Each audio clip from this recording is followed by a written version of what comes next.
like they did in Liberia, country in Guinea. They should be able to take hold of it. They should seize the matter and be able to work of it. Otherwise, Guinea should also be advised that you can't just move and play a flag on particular border portion that you claim is yours in the absence of the other countries. In doing so, based on our relationship, Guinea right now has a democratic government, and all of the democratic institutions in Guinea are working. Once those institutions are elevated working, it reduces the security threat in the region.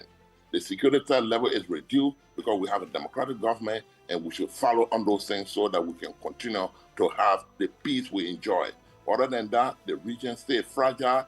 If anything that we don't handle properly, particularly involving border issue, can be into very something we don't want. All right. Well, Mr. WADR, if you're there, your last. Thank you very much. Yes, Usman. Just I think Mr.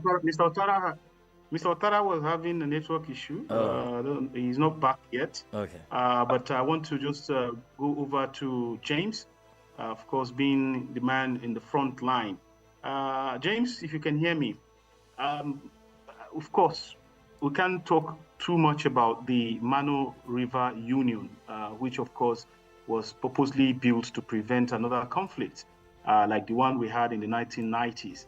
Now, if the high-level talks between Liberia and Conakry fail to move the flag of the Guineans back and then demilitarize the zone, do you think that the MRU is still relevant? Do you think it is still a very potent tool to be used? Or we should begin to look for other means of, de-escalating the tension in the area? And this is my last question to you. The situation will continue to increase if the both countries will not engage diplomatically. But I think that the government of the two countries have done extremely well. As I speak to you now, the Guinean soldiers brought down their flag and took it back to their country, to where we were positioned first on the disputed area. That was the first thing that was done. When the young people took the initiative to respond decisively by planting the Liberian pole and hosting the flag, on that same day, the Guinean soldiers removed the flag and took it back to their country. I think that was a good thing on the part of the Guinean government to have, communicated with their soldiers to disengage, and that was done. The reason that got the Liberian, concern and the young people to respond, it hasn't been like that in previous time. Across the Makona River, you have the Guinean authority. The soldiers are there. The flag of the Guinea is hosted there. On the side of the Makona River, you have the Liberian flag. But following the situation with the big enterprise, the Guinean soldiers crossing over to Liberia side on the river, or across the Makona River to plant the pole, that escalated the issue. And as God could have it, and based on the diplomatic engagement, the Guinean soldiers removed the flag and took it back to the country. All right. Imo? Yes, I think at this point, Mr. WADR is still trying to reconnect. I don't know if he's in now, but I want to thank you, gentlemen, for your time. Mr. WADR will still be with us as we take on this second topic. James Coley, thank you so much, journalist on the front line there in Lofa County, for being a part of the program, and Mr. Sam Sayong, former Deputy Director of Operations, National Security Agency of Liberia. Thank you, gentlemen, for your time and being a part of the program. Usman. We sincerely thank you both for, of course, borrowing us your Saturday to be a part of this very, very important conversation. And we hope, as we have heard from the citizens of Liberia, from the audio clip that we played first, that wisdom will eventually prevail on both sides. And it's, for me, it's on a happy note to hear from James that the soldiers from the Guinean side were able to take down their flag immediately after the youth from the Liberian side responded to, hoisting of that flag over there. We hope that this continue to de-escalate so that the government, both sides can be able to face more pressing issues. Thank you very much, gentlemen, for being with us as we transition into the second part of this very program. And in the second half, we shift focus to the dramatic restructuring of the Guinean political space as the transition moves towards its supposed conclusion. the rules of the game seem to be changing overnight, even though, of course, we now have a democratically elected government in place, but we are having what only looks like what can only happen under a military regime. That is the suspension of political parties. Imo. Indeed, Usman, to help us dissect this, we're joined here in the studio. He was here in the first part of the program. Very own Mamadou Cho, a political analyst based here in Dakar. Mr. Cho, thank you so much for giving us your Saturday and being here on the program. Thanks for having me. It's always a pleasure. Indeed. And we also have Mr. Kupep Dabagat, Executive Director of the Center for Innovative Governance and Sustainable Development, joining us from Plateau, Nigeria. And of course, we do have Mr. Watara Bobaka Sidiki. He's still very much on the program, and he is the spokesperson for Dr. Faya Lansana Milimono and Secretary General of Inspection and Good Governance in the Liberal Bloc there in Guinea. Gentlemen, thank you so much for giving us your Saturday, and welcome to the program. Thank you very much. It's a pleasure, always. Mr. Watara, if you are there, if you are back, I would like you to... Usman, please go ahead. All right. Let me confirm if Mr. Watara is back with us. Yes. Mr. Watara, are you there? Okay, so let's start in-house here while we wait for Mr. Watara to reconnect. I do have Mr. Cho here who will be starting off. Well, Mr. Cho, well, you heard Guinea dissolving over 40 political parties. In your thought, what would you say prompted the authorities to take that drastic step at this particular time? It's a very, very big mistake when you have been just democratically elected to go to such a move. I think Mamadi Doumbouya could have another move and try to talk with these party leaders, because I mean among them there are the three major political party of the opposition, which mean the party of Saludane Diallo, who used to be a prime minister, the former president Alpha Condé, his party, and the former prime minister Sidia Touré.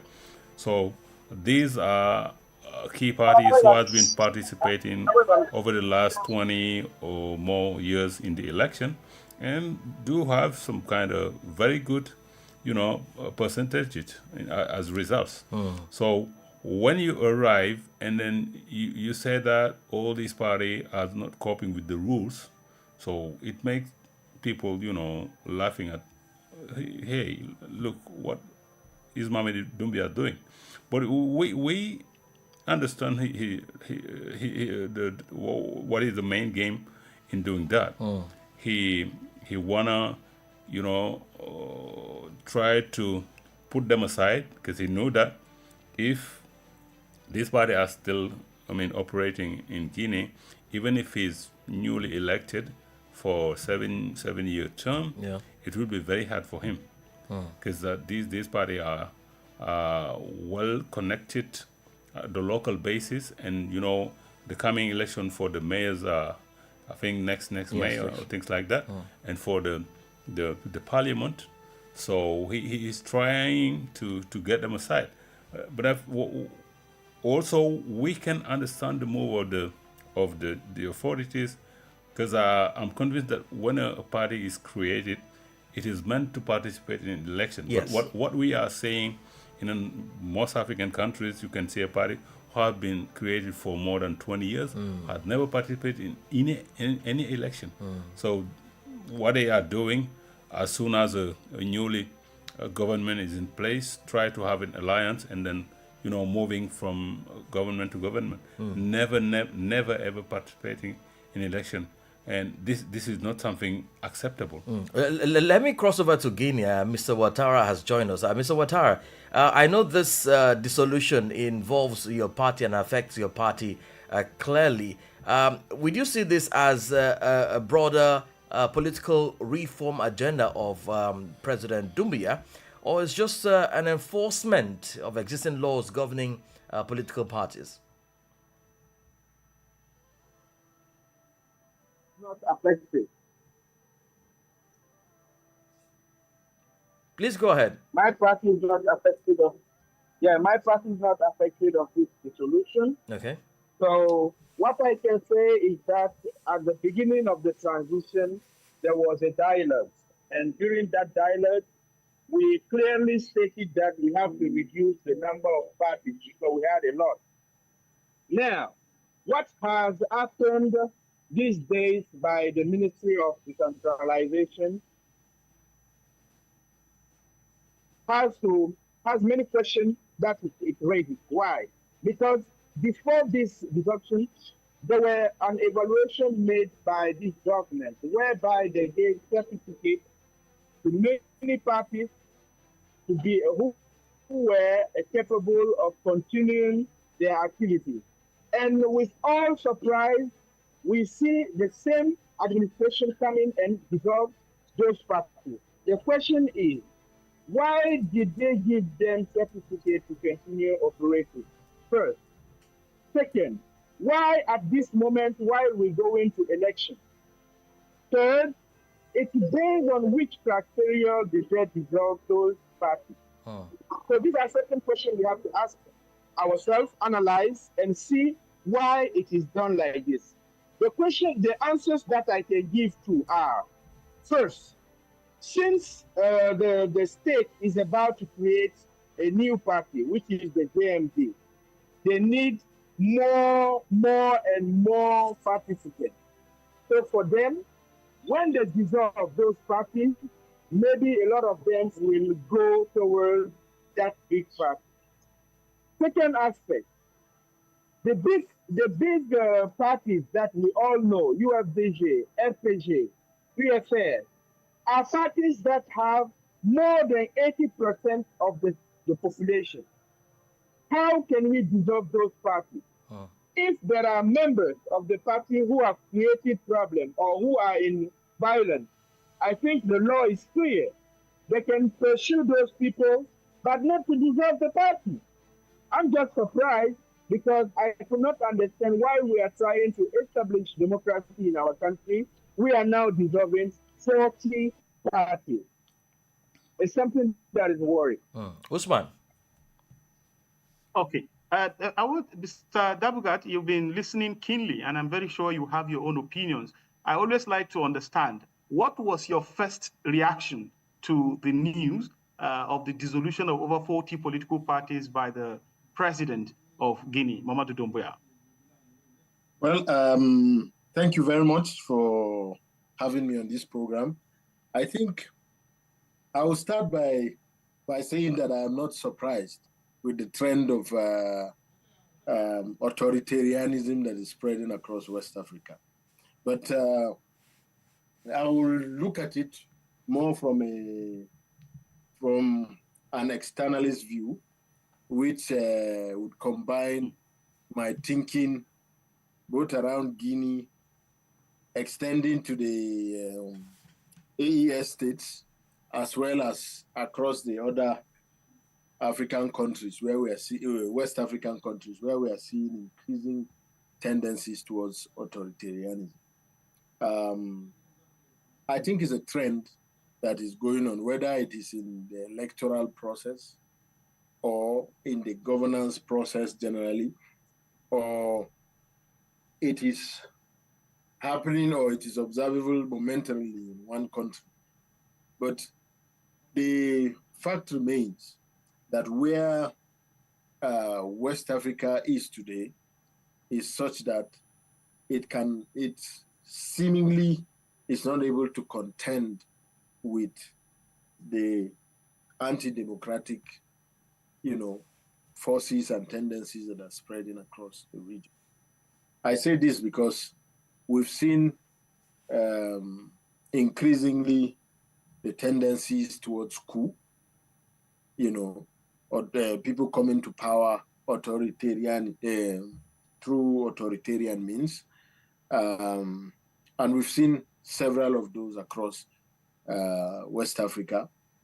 Aside from that, there has been also failed coups, So now zeroing into Guinea specifically, I would say, Mamadou Doumbouya is not President Mamadou Doumbouya. Let me have that respect. position. He is not really different from all these authoritarian governments in power. He has just seen that the grounds are very fertile for him to take a boldly authoritarian step. And he knows that ECOWAS is not able to do anything. The AU is not able to do anything. In fact, the neighbors of Guinea may not do anything, to challenge him. And even internally, the citizens also may not be eager to rise up. Remember that, again, the coup came when he succeeded in his coup. The coup saw the jubilation of citizens, to welcome the occurrence of the coup. Yes, that jubilation shows support, but support for what? Support for, the hope that the people have that they will now have good governance. But now we're seeing what we thought was going to be a better governance coming up with that authoritarian tendency. And even, in a very bold way at that. All right, well, let me come over to the studio here and take a Mr. Chu. I mean, how do we now balance party regulation with freedom of political associations? Over 40 is a large number, and you heard from Mr. Ouattara that some of the bigger parties that are involved in this have even over 80% of the population.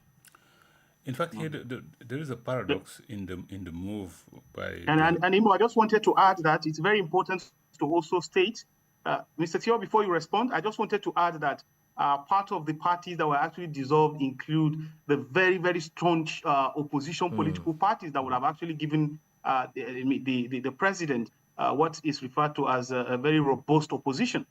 I think that's important to also consider. Yeah, that's what I was meaning. In fact, when you consider these three parties, UFDG, RPG, and UFR, according to the last results they participated in, inclusive election, you see that they are a meaningful party on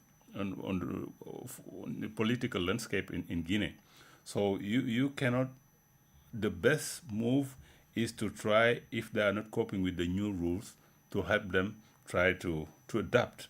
Better than dissolving the entire party. Yeah, I mean, having more than, as in Senegal, 300 parties who most of them have never participated in election. This is nonsense. So the better we can have, the less we can have parties who are participating regularly in election. I think this is something we should hide. And that's why what we are seeing from Conakry and the new regime by Mamadi Doumbouya, because he will be pretty soon creating his own political party. At the time, there will be no opposition party or really a very, very challenging party in the opposition. And for the 7 coming years, he will be free to do what he wants. But this is a danger when you say you are in a democracy and then you are the ruling party, and in front of you there is nobody really meaningful in the opposition. Well, how will it work when there are no opposition? I mean, if he eventually go ahead to create his own party. Yeah, you face the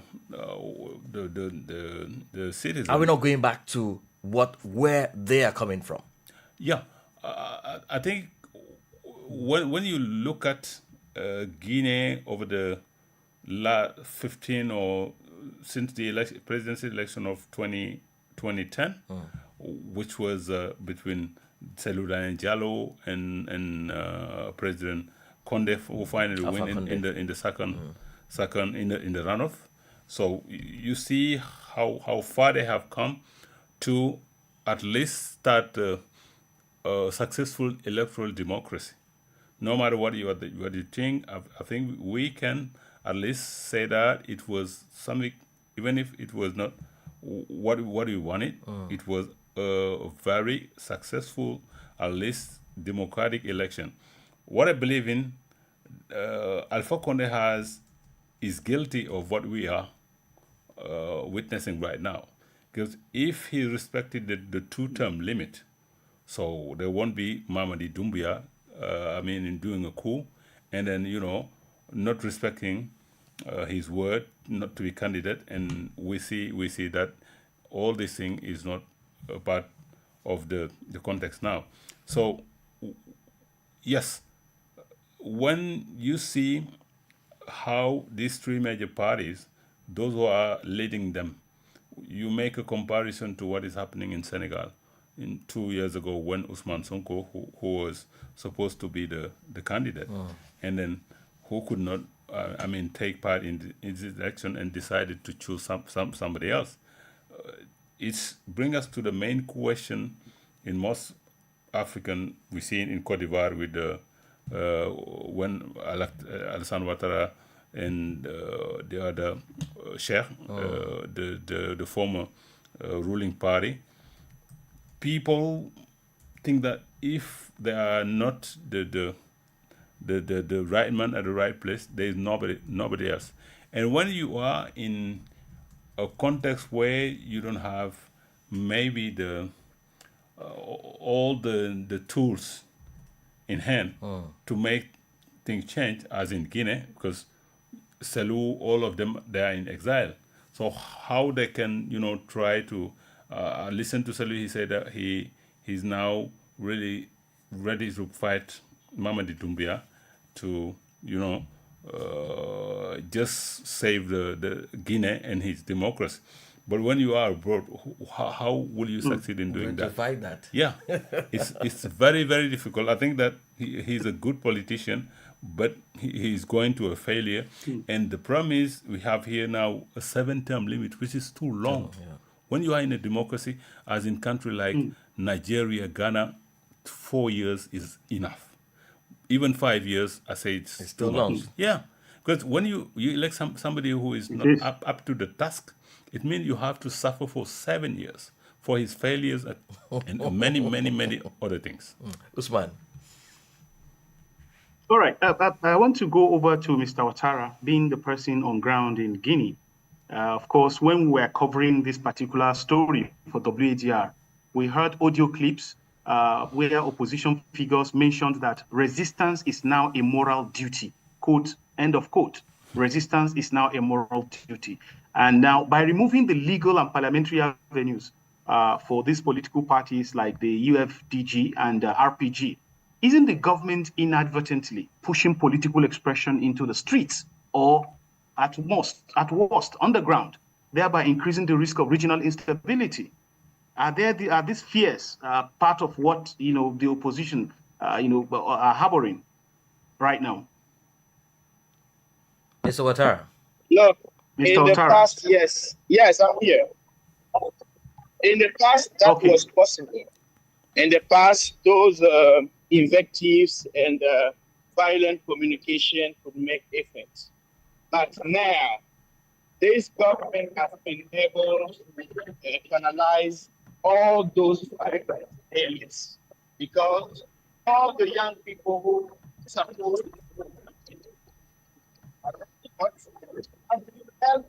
get jobs to be put on projects, and many things have been done for those young people in such a way that even those people calling for resistance, the fact is that they are not in the country.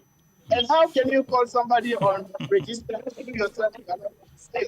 This is the problem. So we have been advising those big political parties to accept to be on board, discuss, dialogue, and exchange ideas. Because always being in violence, always calling upon demonstration and everything will never resolve the problem. And it has been shown that all those violences just let us lose our brothers and no result at the end. So this is the right period. I think, yes, the military people also have to accept that democracy goes with misunderstanding. People will never agree with what you do. People will never be 100% okay with everything you do. When it comes to that point, accept the dialogue. Don't be arrogant. Don't be people who will be in authority, and that will not work for the country. Well, because we're all looking for the development of Guinea. All right. Well, let me throw this one quickly at Mr. Davigat. We are talking about citizens' participation in governance. If this happens, this dissolving political parties, where then will the people? How then will people now get involved in governance? Yeah, I really cannot wrap my hands behind it, because one of the hallmarks of modern democracy is being able to have a pluralist society, whereby there are a multiplicity of interests, a multiplicity of voices, and platforms for political expression. And clearly, we are seeing that fundamental taken away from the people of Guinea. Well, I don't know, and perhaps maybe because I'm not in Guinea at the moment, but my impulse is to resist such tendencies. There are no two ways about it. A democracy cannot thrive in a dictatorship. It doesn't happen, There are democratic ideals, rule of law, popular participation, and all that. Now, this move fundamentally takes away the right of, the fundamental human right of freedom of expression, the fundamental character of democracy, which allows for popular participation. There is no basis even for dialogue on this issue, because democracy is supposed to allow dialogue. But without even attempting to dialogue, you take away the political platforms of the major opposition parties. It's a call for conflict. Well, this is just an institution of conflict. All right, let me come back to Mr. Cho here. How will this affect that election you talked about, the parliamentary and the mayoral elections, which we are expected, if we cannot have the people participate in governance? So it's meant that the movement of Mohamed Doumbia will be having a hold on all institutions. And it is very important at the local level to have even small parties, because they are part of the game. I think what is most important is to encourage parties to participate in election once they are created. Because I can understand the move of the Mohamed Doumbia regime telling that, we cannot cope with party who never, participate in election, because it's nonsense. So what I can recommend, Mamadi Doumbia could have tried to postpone this coming election for the mayor and things like that, and try to open a dialogue. Yeah, the one of our, friend from Guinea was mentioning the former dialogue. Selou and other people boycotted. It was a big mistake, because when under the military, when they call to dialogue, try to go and participate, even if they don't use maybe your opinion, ideas. At least you can take the public opinion, tell them I have been there, but they refuse to take my proposals.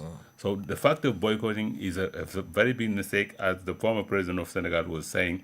Never boycott, because this is also a big mistake. Well, Mr. Ouattara, what is the stand of your party in this? We are going to participate, and besides, we are also dialoguing. We are talking with them, telling them that dissolving the parties is not the solution.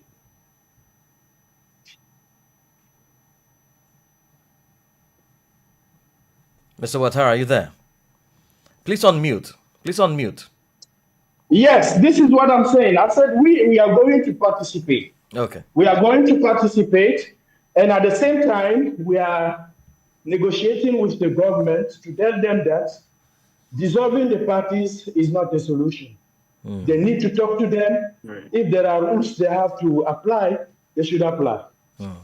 Well, Mr. Dabagat, are we seeing what may likely play out in Guinea from the experience of Benin, where we only have almost a one-party system?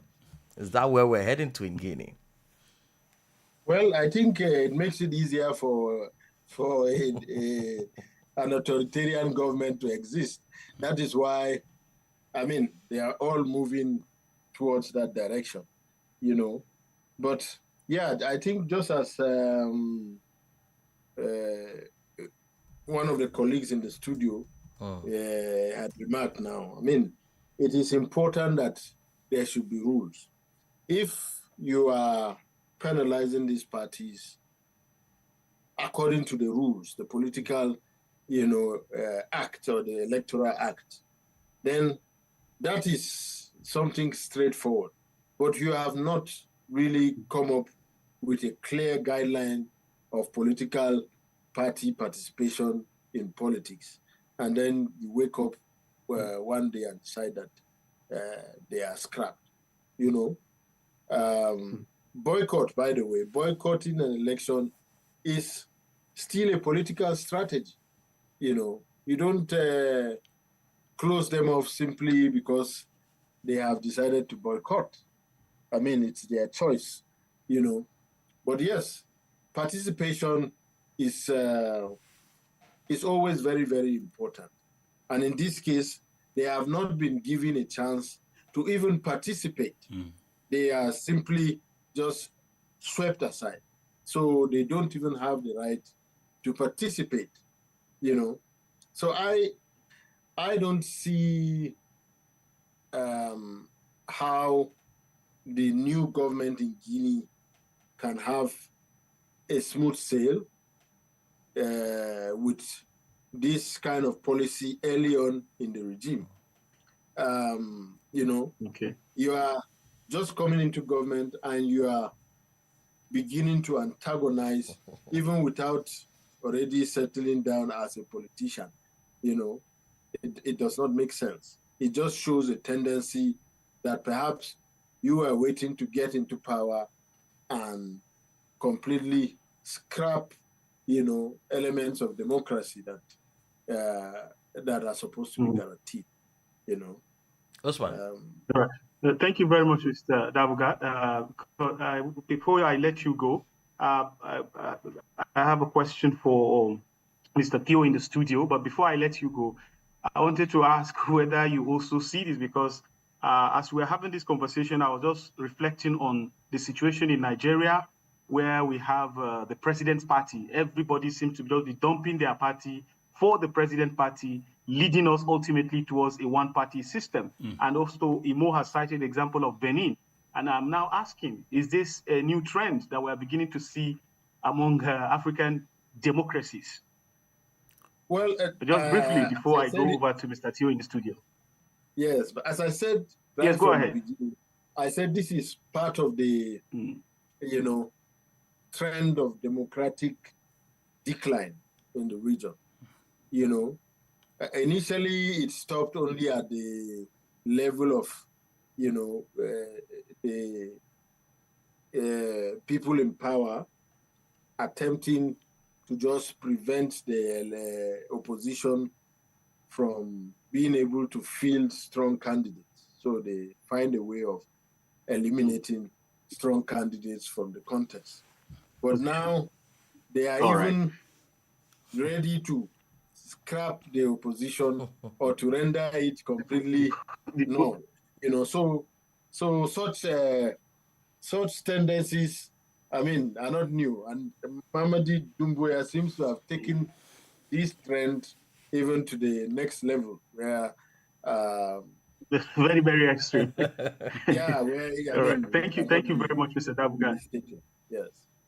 All right. But I have a question for the gentleman in the studio, Mr. Mamadou Theo, and it borders on the role of ECOWAS in all of this, because ECOWAS, for what it is worth, has been pushing for a return to constitutional order Now that Guinea, of course, which among the coup belts is the first to return to democracy, has a constitution and it also has an elected president, even though with fewer political parties than before.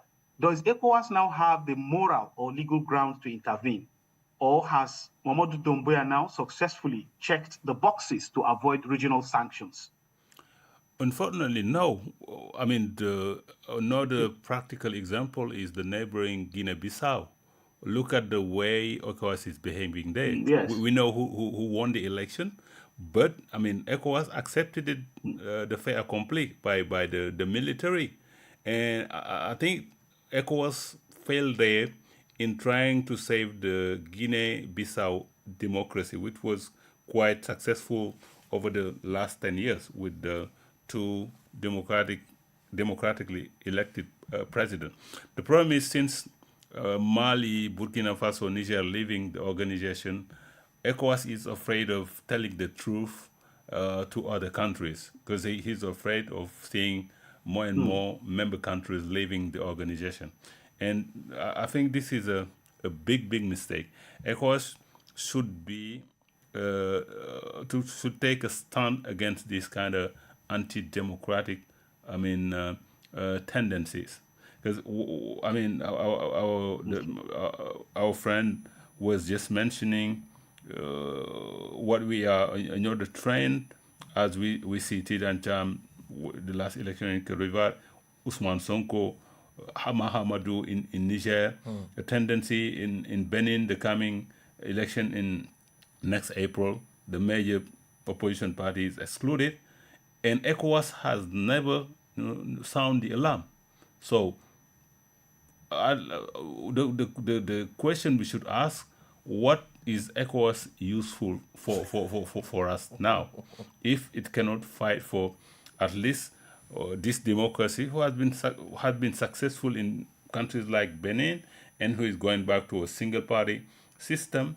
And we are seeing the same trend in Guinea. In Guinea, if Mamadou Doumbouya does not open a dialogue and try to talk with Cellou Dalein Diallo, Sidya Touré, and even the former president to try to get them on board, because we cannot talk about democracy when there is only a single party. There should be a strong party ruling the country, and in facing it, this party, two or three powerful party in the opposition, because no matter how long you will be in power, one day you will move to the opposition and the opposition will come to the power. Well, let me throw just a quick follow-up to Mr. Ouattara there in Guinea. Is there no lesson to be learned, from what has been happening around the ECOWAS region, particularly the Benin saga, which we are talking about, a one-party state? Aren't you worried that this may end up being what Guinea will adopt in the coming days? Mr. Ouattara, please unmute.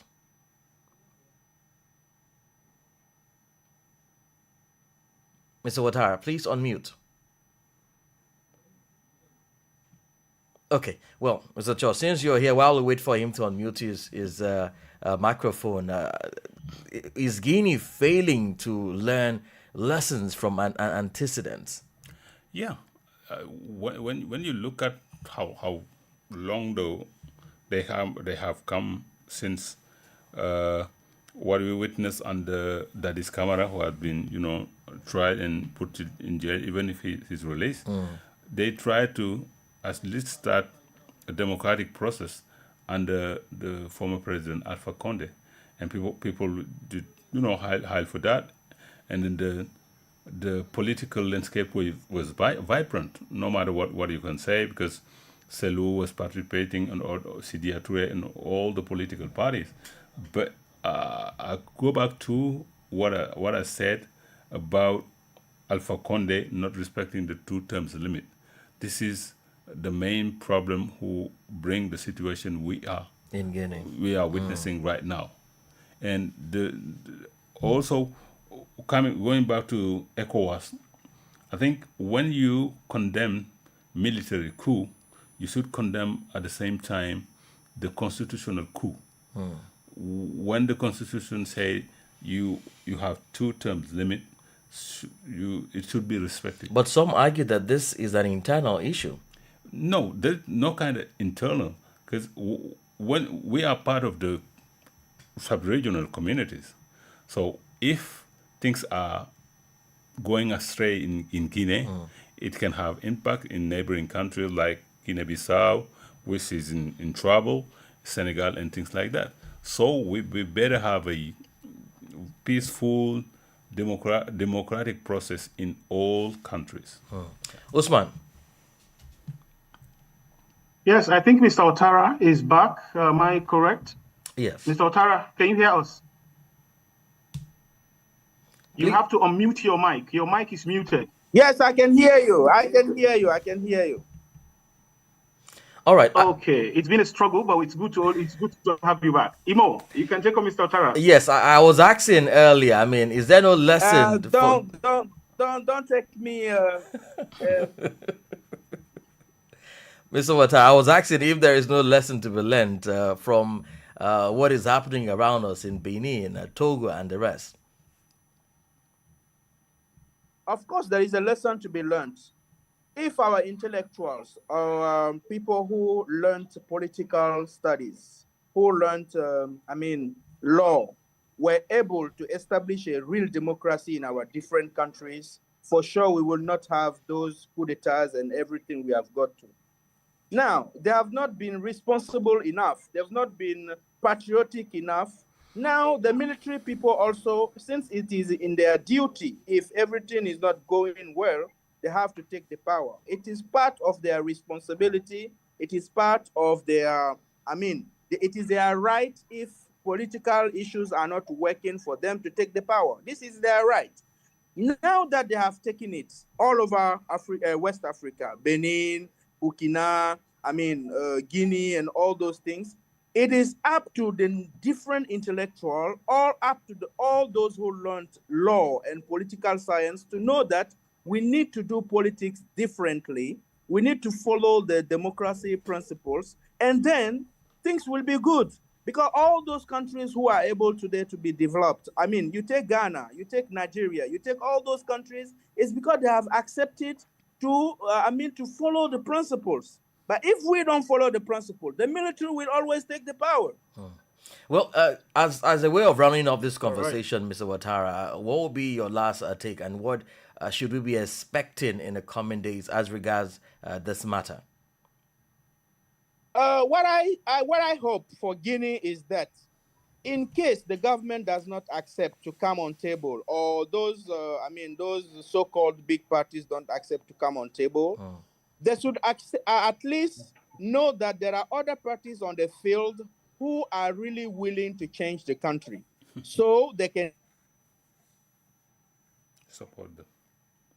Okay, I think we lost Mr. Ouattara. Okay.